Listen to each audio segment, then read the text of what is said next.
धवल धाम मणिपुर टपट सुघटित नाना भांति सिय निवास सुंदर सदन शोभा किमि कही जाती। उज्ज्वल महलों में अनेकों प्रकार के सुंदर रीति से बने हुए मणिजड़ित सोने की जरी के पर्दे लगे हैं। सीता जी के रहने के सुंदर महल की शोभा वर्णन नहीं किया जा सकता।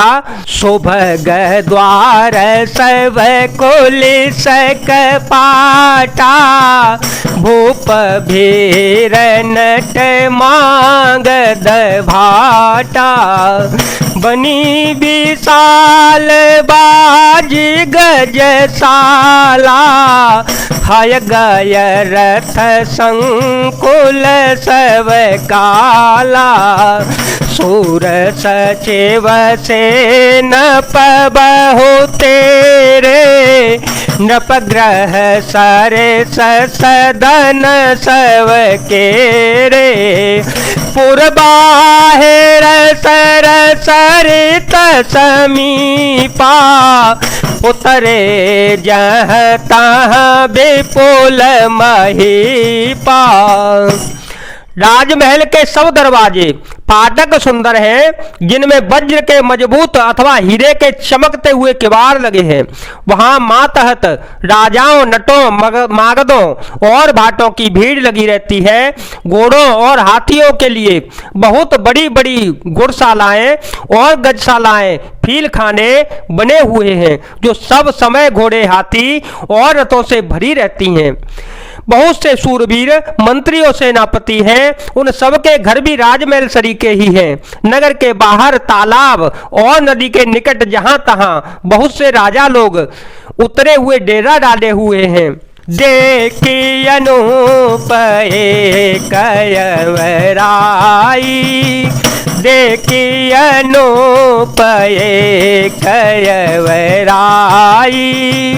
सब सुपास सब भांति सोहाई कौशिक कहे ओ मोर मनुमाना यहाँ रहे रघुवीर तो जाना भले नाथ कही कृपा निकेता भले नाथ कही कृपा निकेता उतरे तह मुनि वृंद समेता विश्वामित्र महामुनि आए समाचार मिथिलापति पाए मंगल भवन मंगल हारी द्रवहो सुदशरथ यजेर विहारी राम सिया राम सिया राम सिया राम सिया राम जय जय राम। वही आमों का एक अनुपम बाग देखकर जहां सब प्रकार के सुभीते थे और जो सब तरह से सुहावना था, विश्वामित्र जी ने कहा, हे सुजान रघुवीर, मेरा मन कहता है कि यहीं रहा जाए। कृपा के धाम श्री रामचंद्र जी बहुत अच्छा स्वामिन कहकर वहीं मुनियों के समूह के साथ ठहर गए। मिथिलापति जनक जी ने जब ये समाचार पाया कि महामुनि विश्वामित्र जी आए हैं, संग सचिव सुचि भूरि भट भूसर बर गुर ज्ञात चले मिलन मुनि नायक मुदित राओ ये भांते। तब उन्होंने पवित्र हृदय के ईमानदार स्वामी भक्त मंत्री बहुत से योद्धा, श्रेष्ठ ब्राह्मण, गुरु सतानंद जी और अपनी जाति के श्रेष्ठ लोगों को साथ लिया और इस प्रकार प्रसन्नता के साथ राजा मुनियों के स्वामी विश्वामित्र जी से मिलने चल पड़े। तीन प्रणाम चरण धरे माथा, दीने आशीष मुदित मुनि नाथा, विप्रवृंद सब सादर बंदे, जाने भाग्य बड़ राओ आनंदे, कुशल प्रश्न कही बारा, कुशल प्रश्न कही बारा, विश्वामित्र नृपहि बैठारा, तेहि अवसर आए दो भाई, गए रहन देखन फुलवाई, गए रहन देखन फुलवाई।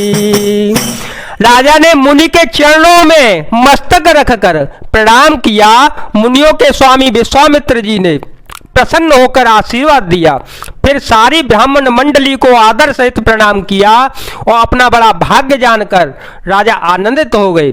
बार बार कुशल प्रश्न करके विश्वामित्र जी ने राजा को बैठाया। उसी समय दोनों भाई आ पहुंचे जो फुलवाड़ी देखने गए थे। श्याम गौर मृदुबायस किशोरा, लोचन सुखद विश्वचित चोरा, उठे सकल जव रघुपति आए, विश्वामित्र निकट बैठाए। भय सब सुखी देखी दो भ्राता, भय सब सुखी देखी दो भ्राता, बारी विलोचन पुलकित गाता, मूर्ति मधुर मनोहर देखी, भयो विदेहु विदेहु विशेषी, भयो विदेहु विदेहु विशेषी। सुकुमार किशोर अवस्था वाले श्याम और गौर वर्ण के दोनों कुमार नेत्रों को सुख देने वाले और सारे विश्व के चित्त को चुराने वाले हैं। जब श्री रघुनाथ जी आए तब सभी उनके रूप एवं तेज से प्रभावित होकर उठकर खड़े हो गए। विश्वामित्र जी ने उनको अपने पास बैठा लिया। दोनों भाइयों को देखकर सभी बहुत ही सुखी हुए। सबके नेत्रों में जल भर आया। आनंद और प्रेम के आंसू उमड़ पड़े और शरीर रोमांचित हो उठे। राम जी की मधुर मनोहर मूर्ति को देखकर विदेह जनक जी विशेष रूप से विदेह देह की सुध बुध रहित हो गए। प्रेम मगन मनु जाने नृप, कर विवेको धरे धीर, बोले ओ मोने पद नाय सेरो, गद गद गिरा गंभीर। मन को प्रेम में मग्न जानकर राजा जनक ने विवेक का आश्रय लेकर धीरज धरकर धारण किया और मुनि के चरण कमलों में सिर नवाकर गदगद प्रेम भरी गंभीर वाणी से बोले, कहूँ नाथ सुंदर दो बालक, मुन कोल तिलक किनप कोल पालक, ब्रह्म जो निगमने कहे गावा, उभय वेश धर की सोयावा,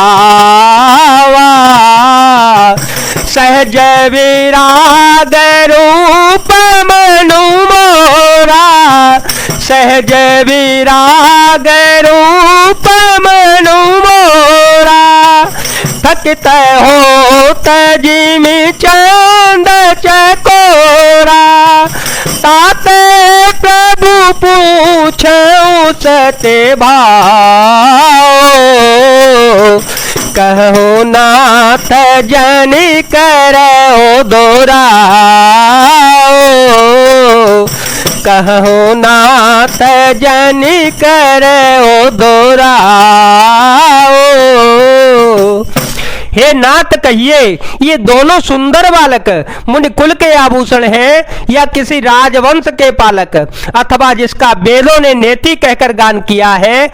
कहीं वह ब्रह्मा तो युगल रूप धरकर नहीं आया है? मेरा मन तो स्वभाव से ही वैराग्य रूप बना हुआ है। इन्हें देखकर इस तरह मंत्र मुग्ध हो गया हूं जैसे चंद्रमा को देखकर चकोर। हे प्रभु, इसलिए मैं आपसे सत्य निश्चल भाव से पूछता हूं, हे नाथ बताइए, छिपाव न कीजिए। इन्हीं बिलोकत यति अनुरागा,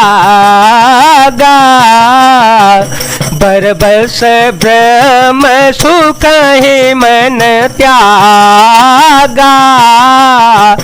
कह मुनि बेहसी काहे उन पानी का, कह मुनि बेहसी काहे उन पानी का।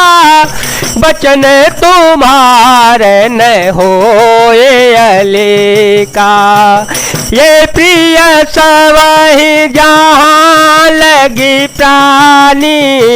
मन मुस्काए राम सोने बाने, रघुकुल मनि दशरथ के जाए। ममहित लागे नरेश पठाए, ममहित लागे नरेश पठाए।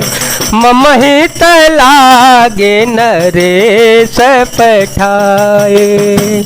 इनको देखते ही अत्यंत प्रेम के वश होकर मेरे मन में जबरदस्ती ब्रह्म सुख को त्याग दिया है। मुनि ने हंसकर कहा, हे राजन, आपने ठीक यथार्थ ही कहा। आपका वचन मिथ्या नहीं हो सकता। जगत में जहां तक जितने भी प्राणी हैं, ये सभी को प्रिय है। मुनि की रहस्य भरी वाणी को सुनकर श्री राम जी मन ही मन मुस्कुराते हैं, हंसकर मानो संकेत करते हैं कि रहस्य खोलिए नहीं।